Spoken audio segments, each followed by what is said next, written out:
रोम रोम भाइयों, सिस्टम पार देंगे। হ্যালো বন্ধুরা, এখন যাচ্ছি মাছ ধরতে।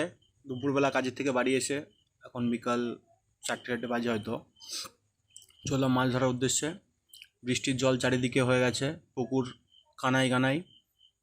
যাই দেখি কি মাছ ধরতে পারি। আর তোমরা ভিউটা দেখো চারিদিকে, আমাদের পিছনে, বাড়ির পিছনের বাওর পুরো জলে ভর্তি হয়ে গেছে। কত লোক মাছ ধরছে দেখো।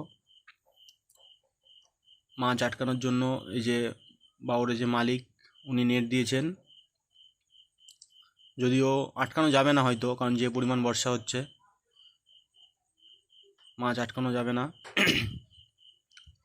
জল বাড়ছে প্রত্যেক দিন, আর বৃষ্টি তো বন্ধ নেই, প্রতিদিন বৃষ্টি হচ্ছে।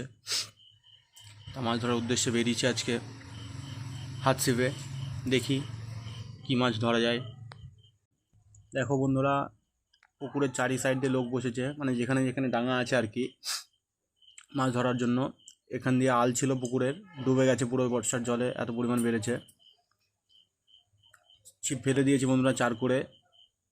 একা হাতে আর কত কিছু করব, সেই ভিডিওটা করা হয়নি। মাছ লেগে গেছে, দেখি কী মাছ খায় আর কী মাছ ওঠে। দেখতে থাকো। প্রথম মাছ বন্ধুরা বৌনি হয়ে গেছে, একটা ক্রস রুই।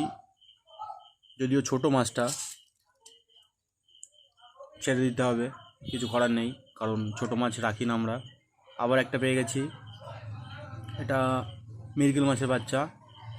এটা একটু বড় আগেরটার থেকে। দেখি এটা যদি রাখা যায়। আবার একটা বাদিয়েছে বন্ধু, বড় মাছ, এটাও মৃগেল মাছ।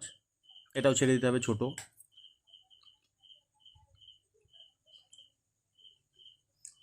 বন্ধুরা দেখতে থাকো হাত ছিপে কী ধরনের মাছ ধরি। আবার একটা বন্ধুরা বেঁধে গেছে, বড় মাছ। খেলাচ্ছি, দেখি কতক্ষণ পরে ওঠে মাছটা। বড়শিটার অবস্থা দেখো কতটা বেঁকে গেছে।